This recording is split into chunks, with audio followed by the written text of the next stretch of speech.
The Telltale Heart by Edgar Allan Poe. True, nervous, very, very dreadfully nervous I had been and am, but why will you say that I am mad? The disease has sharpened my senses, not destroyed, not dulled them. Above all was the sense of hearing acute. I heard all things in the heaven and in the earth. I heard many things in hell. How, then, am I mad? Hearken, and observe how healthily, how calmly I can tell you the whole story. It is impossible to say how first the idea entered my brain, but once conceived, it haunted me day and night. Object there was none, passion there was none. I loved the old man. He had never wronged me. He had never given me insult. For his gold I had no desire. I think it was his eye. Yes, it was this. He had the eye of a vulture, a pale blue eye with a film over it. Whenever it fell upon me, my blood ran cold. And so by degrees, very gradually, I made up my mind to take the life of the old man, and thus rid myself of the eye forever. Now this is the point. You fancy me mad. Madmen know nothing. But you should have seen me. You should have seen how wisely I proceeded, with what caution, with what foresight, with what dissimulation I went to work. I was never kinder to the old man than during the whole week before I killed him, and every night, about midnight, I turned the latch of his door and opened it oh so gently, and then, when I had made an opening sufficient for my head, I put in a dark lantern, all closed, that no light shone out, and then I thrust in my head. Oh, you would have laughed to see how cunningly I thrust it in. I moved it slowly, very, very slowly, so that I might not disturb the old man's sleep. It took me an hour to place my whole head within the opening so far that I could see him as he lay upon his bed. Ha! Would a mad man have been so wise as this? And then, when my head was so well in the room, I undid the lantern cautiously, oh, so cautiously, for the hinges creaked. I undid it just so much that a single thin ray fell upon the vulture eye, and this I did for 7 long nights, every night just at midnight, but I found the eye always closed, and so it was impossible to do the work, for it was not the old man who vexed me, but his evil eye. And every morning when the day broke, I went boldly into the chamber and spoke courageously to him, calling him by name in a hearty tone, and inquiring how he has passed the night. So you see he would have been a very profound old man indeed to suspect that every night, just at 12, I looked in upon him while he slept. Upon the 8th night I was more than usually cautious in opening the door. A watch's minute hand moves more quickly than did mine. Never before that night had I felt the extent of my own powers, of my sagacity. I could scarcely contain my feelings of triumph, to think that there I was, opening the door, little by little, and he not even to dream of my secret deeds or thoughts. I fairly chuckled at the idea, and perhaps he heard me, for he moved on the bed suddenly, as if startled. Now you may think that I drew back, but no. His room was as black as pitch with the thick darkness, for the shutters were close fastened through fear of robbers, and so I knew that he could not see the opening of the door, and I kept pushing it on steadily. I had my head in, and was about to open the lantern, when my thumb slipped upon the tin fastening, and the old man sprang up in bed, crying out, "Who's there?" I kept quite still and said nothing. For a whole hour I did not move a muscle, and in the meantime I did not hear him lie down. He was still sitting up in the bed listening, just as I have done, night after night, hearkening to the death watches in the wall. Presently I heard a slight groan, and I knew it was the groan of mortal terror. It was not a groan of pain or of grief. Oh no, it was the low stifled sound that arises from the bottom of the soul when overcharged with awe. I knew the sound well. Many a night, just at midnight, when all the world slept, it has welled up from my own bosom, deepening with its dreadful echo the terrors that distracted me. I say I knew it well. I knew what the old man felt, and pitied him, although I chuckled at heart. I knew that he had been lying awake ever since the first slight noise, when he had turned in the bed. His fears had been ever since growing upon him. He had been trying to fancy them causeless, but could not. He had been saying to himself, It is nothing but the wind in the chimney. It is only a mouse crossing the floor. Or, it is merely a cricket which has made a single chirp. Yes, he had been trying to comfort himself with these suppositions, but he had found all in vain because death, in approaching him, had stalked with his black shadow before him and enveloped the victim, and it was the mournful influence of the unperceived shadow that caused him to feel, although he neither saw nor heard, to feel the presence of my head within the room.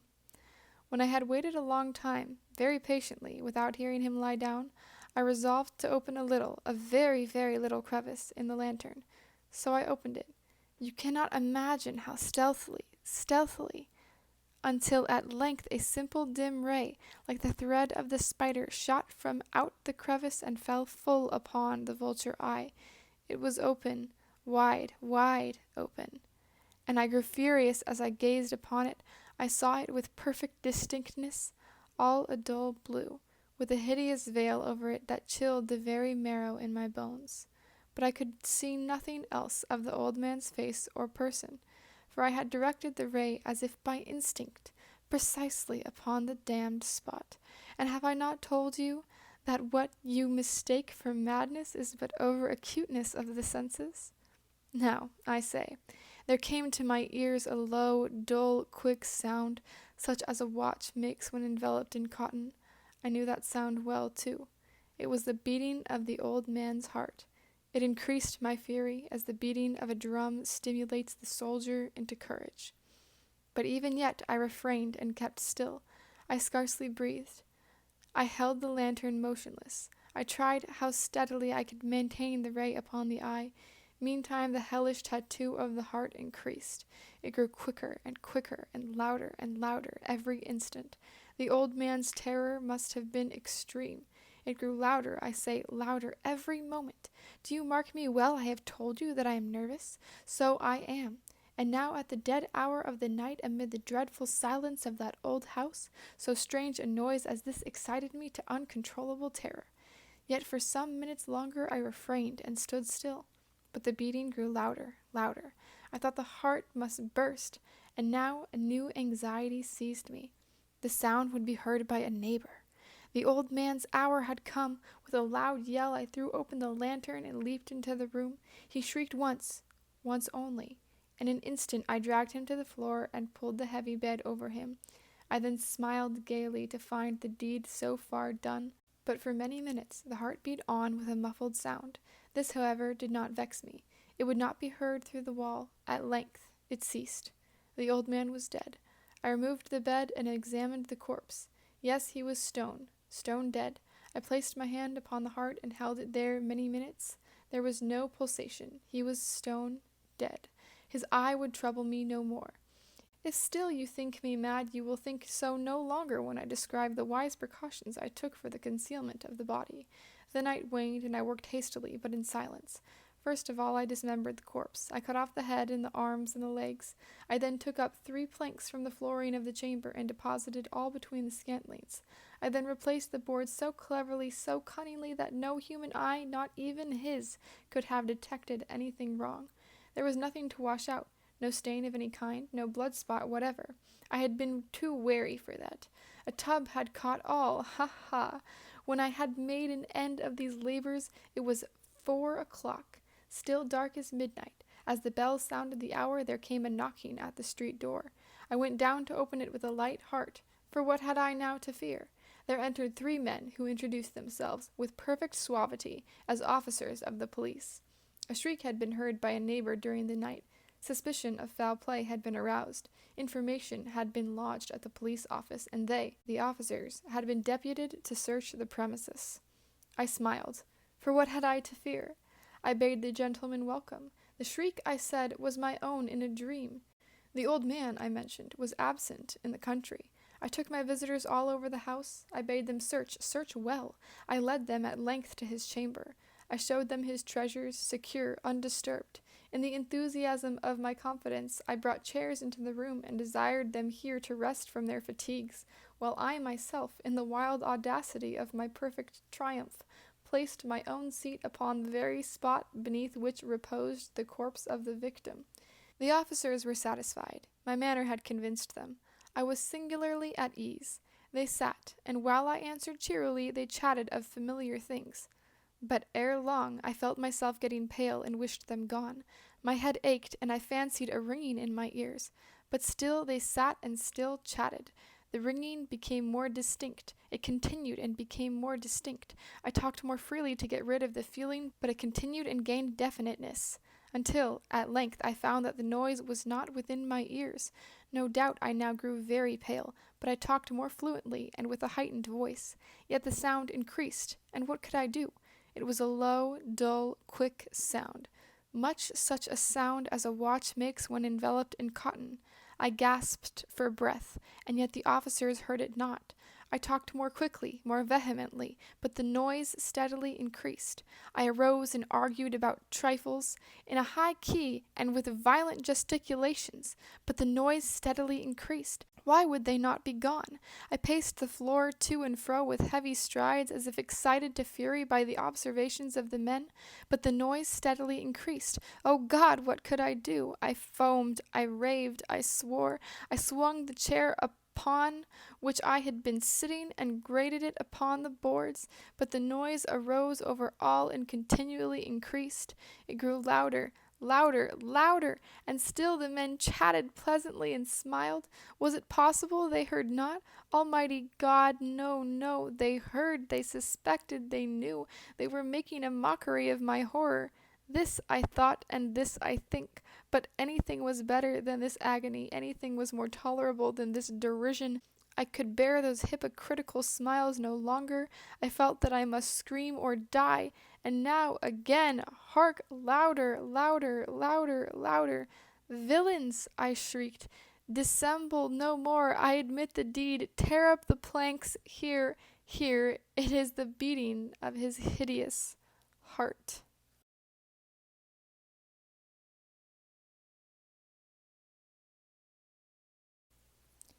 Annabel Lee.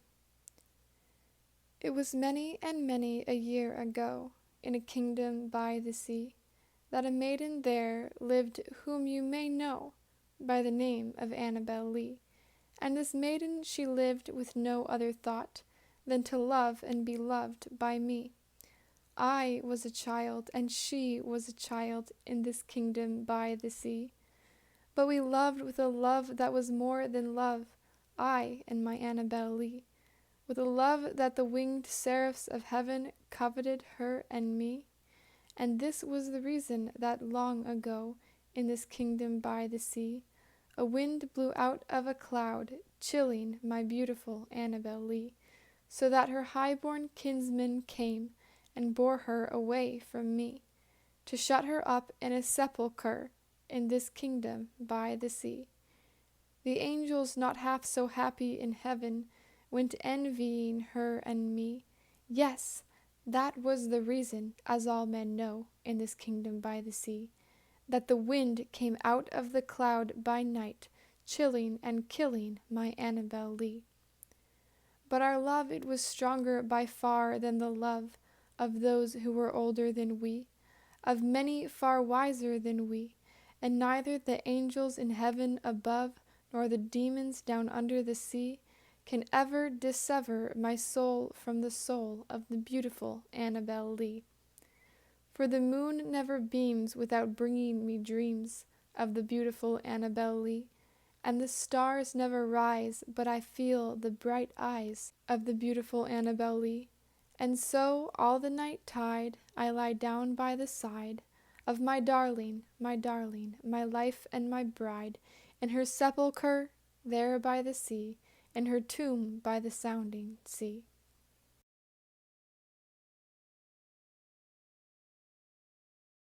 The Haunted Palace. In the greenest of our valleys, by good angels tenanted, once a fair and stately palace, radiant palace, reared its head. In the monarch thought's dominion, it stood there.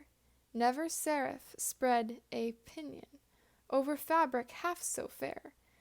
Banners yellow, glorious, golden, on its roof did float and flow. This, all this, was in the olden time long ago, and every gentle air that dallied in that sweet day, along the ramparts, plumed and pallid, a winged odor went away.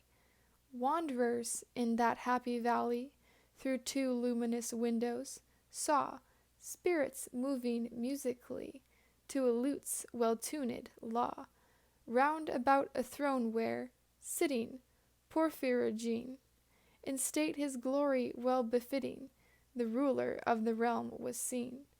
And all with pearl and ruby glowing was the fair palace door, through which came flowing, flowing, flowing, and sparkling evermore, a troop of echoes whose sweet duty was but to sing, in voices of surpassing beauty, the wit and wisdom of their king. But evil things, in robes of sorrow, assailed the monarch's high estate.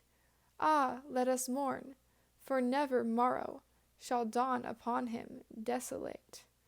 And round about his home the glory that blushed and bloomed is but a dim remembered story of the old time entombed.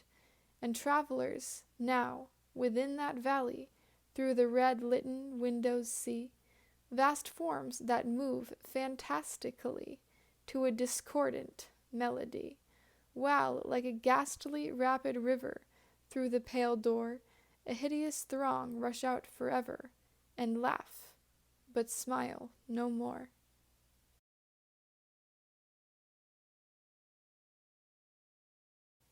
A dream within a dream.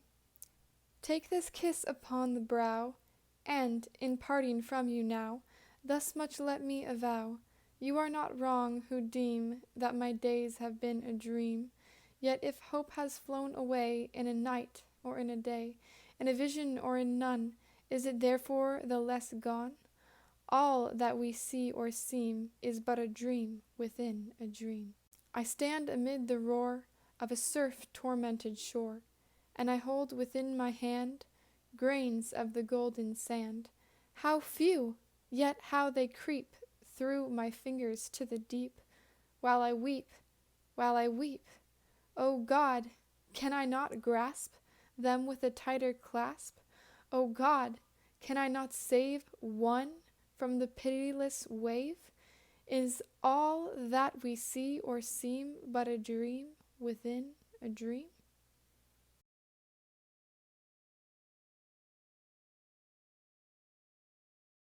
The Raven. Once upon a midnight dreary, while I pondered, weak and weary, over many a quaint and curious volume of forgotten lore, while I nodded, nearly napping, suddenly there came a tapping, as of some one gently rapping, rapping at my chamber door. "'Tis some visitor," I muttered, tapping at my chamber door, only this, and nothing more. Ah, distinctly I remember it was in the bleak December, and each separate dying ember wrought its ghost upon the floor. Eagerly I wished the morrow, vainly I had sought to borrow from my books surcease of sorrow, sorrow for the lost Lenore, for the rare and radiant maiden whom the angels name Lenore, nameless here for evermore. And the silken, sad, uncertain rustling of each purple curtain thrilled me, filled me with fantastic terrors never felt before, so that now, to still the beating of my heart, I stood repeating, "'Tis some visitor entreating entrance at my chamber door, some late visitor entreating entrance at my chamber door. This it is, and nothing more." Presently my soul grew stronger, hesitating then no longer. "Sir," said I, "or madam, truly your forgiveness I implore, but the fact is I was napping, and so gently you came rapping, and so faintly you came tapping, tapping at my chamber door, that I scarce was sure I heard you. Here, I opened wide the door, darkness there, and nothing more. Deep into that darkness peering, long I stood there wondering, fearing, doubting, dreaming dreams no mortal ever dared to dream before. But the silence was unbroken, and the stillness gave no token, and the only word there spoken was the whispered word, Lenore. This I whispered, and an echo murmured back the word, Lenore. Merely this, and nothing more. Back into the chamber turning, all my soul within me burning, soon again I heard a tapping somewhat louder than before. Surely, said I, surely that is something at my window lattice. Let me see, then, what thereat is, and this mystery explore. Let my heart be still a moment, and this mystery explore. 'Tis the wind, and nothing more. Open here I flung the shutter, when, with many a flirt and flutter, in there stepped a stately raven of the saintly days of yore. Not the least obeisance made he, not a minute stopped or stayed he, but with mine of lord or lady, perched above my chamber door, perched upon a bust of Pallas, just above my chamber door, perched and sat, and nothing more. Then this ebony bird beguiling my sad fancy into smiling, by the grave and stern decorum of the countenance it wore. Though thy crest be shorn and shaven, thou, I said, art sure no craven, ghastly grim and ancient raven wandering from the nightly shore. Tell me what thy lordly name is on the night's Plutonian shore. Quoth the raven, Nevermore. Much I marveled this ungainly fowl to hear discourse so plainly, though its answer little meaning, little relevancy bore. For we cannot help agreeing that no living human being ever yet was blessed with seeing bird above his chamber door, bird or beast upon the sculptured bust above his chamber door, with such name as Nevermore. But the raven, sitting lonely on the placid bust, spoke only that one word, as if his soul in that one word he did outpour, nothing farther than he uttered, not a feather than he fluttered, till I scarcely more than muttered, Other friends have flown before. On the morrow he will leave me, as my hopes have flown before. Then the bird said, Nevermore. Startled at the stillness broken by reply so aptly spoken.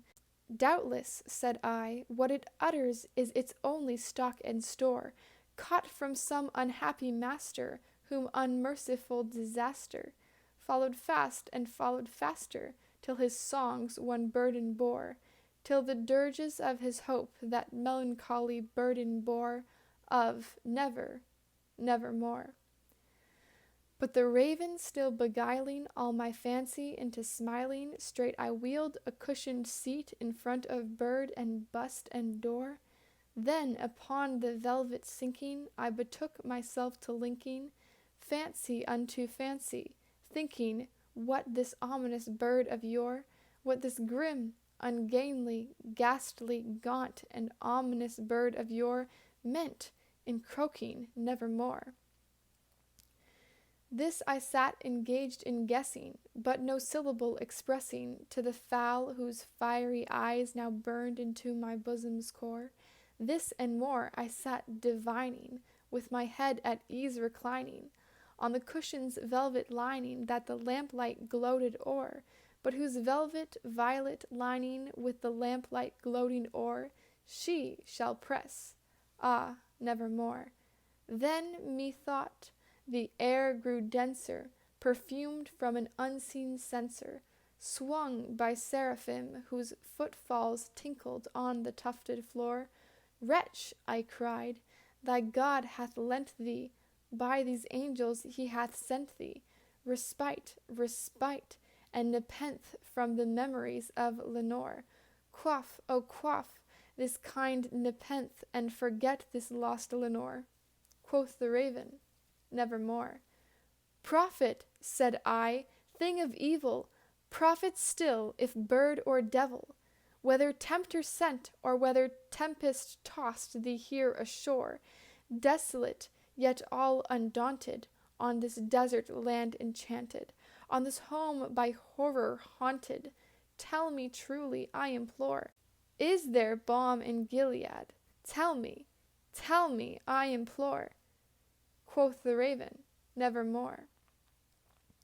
Prophet, said I, thing of evil, prophet still, if bird or devil, by that heaven that bends above us, by that God we both adore, tell this soul with sorrow laden if, within the distant Aidenn, it shall clasp a sainted maiden, whom the angels name Lenore, clasp a rare and radiant maiden, whom the angels name Lenore.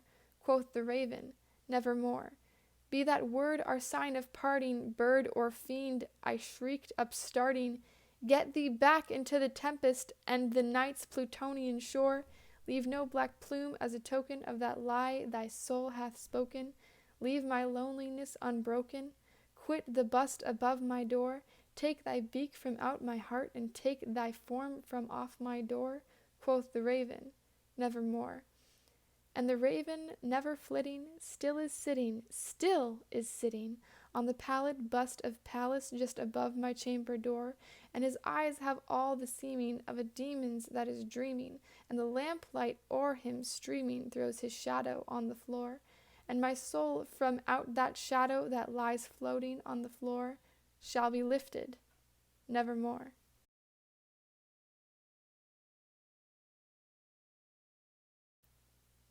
The Cask of Amontillado by Edgar Allan Poe, 1846. The thousand injuries of Fortunato I had borne as I best could, but when he ventured upon insults, I vowed revenge. You, who so well know the nature of my soul, will not suppose, however, that gave utterance to a threat. At length I would be avenged. This was a point definitely settled, but the very definitiveness with which it was resolved precluded the idea of risk. I must not only punish, but punish with impunity. A wrong is unredressed when retribution overtakes its redresser. It is equally unredressed when the avenger fails to make himself felt as such to him who has done the wrong. It must be understood that neither by word nor deed had I given Fortunato cause to doubt my good will. I continued, as was my to smile in his face, and he did not perceive that my to smile now was at the thought of his immolation. He had a weak point, this Fortunato, although in other regards he was a man to be respected and even feared. He prided himself on his connoisseurship in wine. Few Italians have the true virtuoso spirit.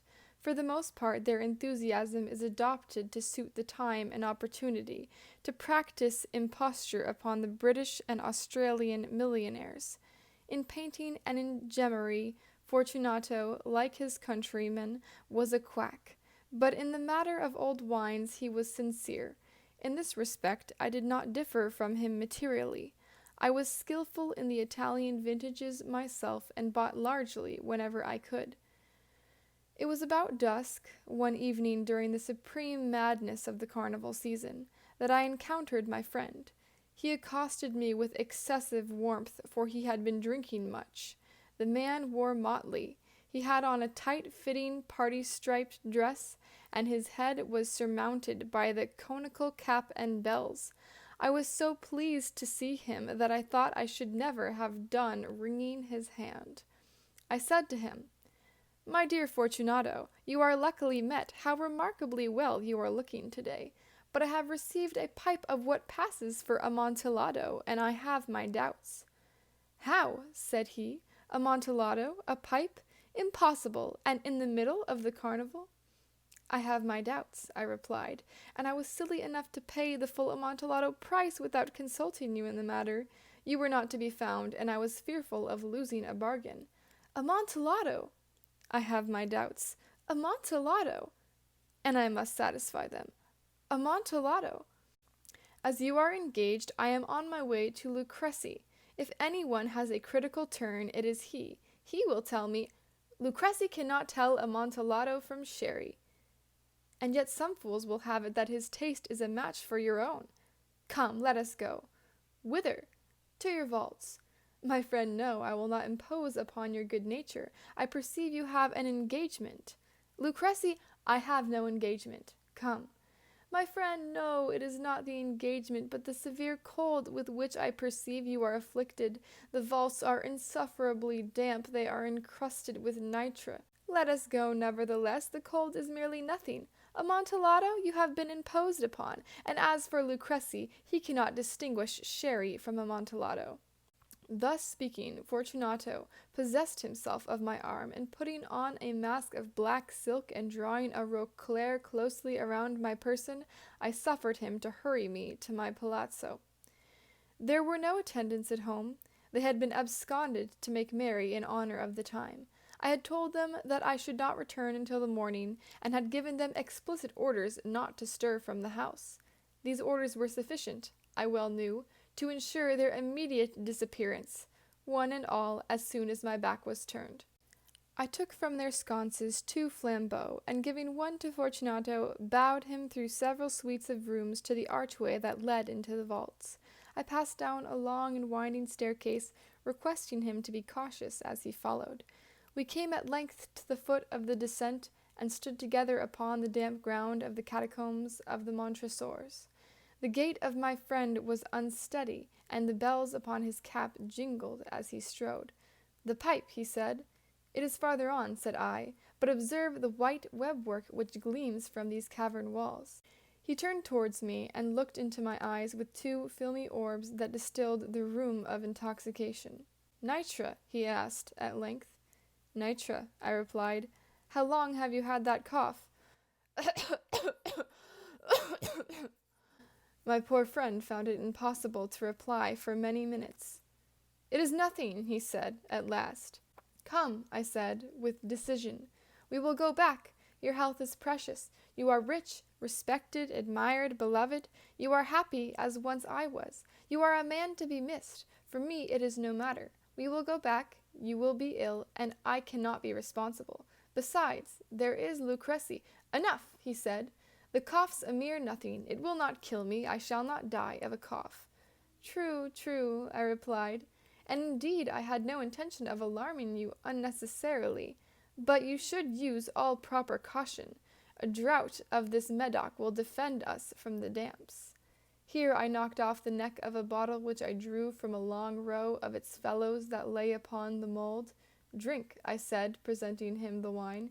He raised it to his lips with a leer. He paused and nodded to me familiarly, while his bells jingled. I drink, he said, to the buried that repose around us, and I to your long life. He again took my arm, and we proceeded. These vaults, he said, are extensive. The Montresors, I replied, were a great and numerous family. I forget your arms. A huge human foot door in a field azure. The foot crushes a serpent rampant whose fangs are embedded in the heel. And the motto? Nemo me impune lacessit. Good, he said. The wine sparkled in his eyes and the bells jingled. My own fancy grew warm with the Medoc. We had passed through long walls of piled skeletons, with casks and puncheons intermingling, into the inmost recesses of the catacombs. I paused again, and this time I made bold to seize Fortunato by an arm above the elbow. The nitre, I said. See, it increases. It hangs like moss upon the vaults. We are below the river's bed. The drops of moisture trickle among the bones. Come, we will go back, ere it is too late. Your cough. It is nothing, he said. Let us go on. But first, another draught of Medoc. I broke and reached him a flagon of de Grave. He emptied it at a breath. His eyes flashed with a fierce light. He laughed and threw the bottle upwards with a gesticulation I did not understand. I looked at him in surprise. He repeated the movement, a grotesque one. You do not comprehend, he said. Not I replied. Then you are not of the Brotherhood. How? You are not of the Masons. Yes, I said, yes. You? Impossible! A Mason? A Mason, I replied. A sign, he said, a sign. "It is this," I answered, producing from beneath the folds of my roquelaire a trowel. "You jest," he exclaimed, recoiling a few paces, "but let us proceed to the Amontillado." "Be it so," I said, replacing the tool beneath the cloak, and again offering him my arm. He leaned upon it heavily. We continued our route in search of the Amontillado. We passed through a range of low arches, descended, passed on, and descending again, arrived at a deep crypt, in which the foulness of the air caused our flambeaux rather to glow than flame.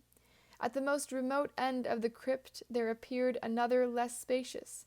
Its walls had been lined with human remains, piled to the vault overhead, in the fashion of the great catacombs of Paris. 3 sides of this interior crypt were still ornamented in this manner. From the 4th side the bones had been thrown down, and lay promiscuously upon the earth, forming at one point a mound of some size. Within the wall thus exposed by the displacing of bones, we perceived a still interior crypt or recess, in depth about 4 feet, in width 3, in height 6 or 7. It seemed to have been constructed for no especial use within itself, but formed merely the interval between 2 of the colossal supports of the roof of the catacombs, and was backed by one of their circumscribing walls of solid granite. It was in vain that Fortunato, uplifting his dull torch, endeavored to pry into the depth of the recess. Its termination the feeble light did not enable us to see. "Proceed," I said, "herein is the Amontillado. As for Lucrezi—" "He is an ignoramus," interrupted my friend, as he stepped unsteadily forward, while I followed immediately at his heels. In niche and finding an instant, he had reached the extremity of the niche, and finding his progress arrested by the rock, stood stupidly bewildered. A moment more, and I had fettered him to the granite. In its surface were 2 iron staples, distant from each other about 2 feet, horizontally. From one of these depended a short chain, from the other a padlock. Throwing the links about his waist, it was but the work of a few seconds to secure it. He was too much astounded to resist. Withdrawing the key, I stepped back from the recess. "Pass your hand," I said, "over the wall. You cannot help feeling the nitre. Indeed, it is very damp. Once more let me implore you to return. No? Then I must positively leave you, but I must first render you all the little attentions in my power." "The Amontillado!" ejaculated my friend, not yet recovered from his astonishment. "True," I replied, "the Amontillado." As I said these words, I busied myself among the pile of bones of which I have before spoken. Throwing them aside, I soon uncovered a quantity of building stone and mortar. With these materials, and with the aid of my trowel, I began vigorously to wall up the entrance of the niche. I had scarcely laid the first tier of the masonry when I discovered that the intoxication of Fortunato had in a great measure worn off. The earliest indication I had of this was a low, moaning cry from the depth of the recess. It was not the cry of a drunken man. There was then a long and obstinate silence. I laid the 2nd tier, and the 3rd, and the 4th, and then I heard the furious vibrations of the chain. The noise lasted for several minutes, during which, that I might hearken to it with the more satisfaction, I ceased my labors and sat down upon the bones. When at last the clanking subsided, I resumed the trowel and finished without interruption the 5th, the 6th, and the 7th tier. The wall was now nearly upon a level with my breast. I again paused, and holding the flambeau over the mason work, threw a few feeble rays upon the figure within. A succession of loud and shrill screams, bursting suddenly from the throat of the chained form, seemed to thrust me violently back. For a brief moment I hesitated, I trembled. Unsheathing my rapier, I began to grope with it about the recess, but the thought of an instant reassured me. I placed my hand upon the solid fabric of the catacombs, and felt satisfied. I reapproached the wall.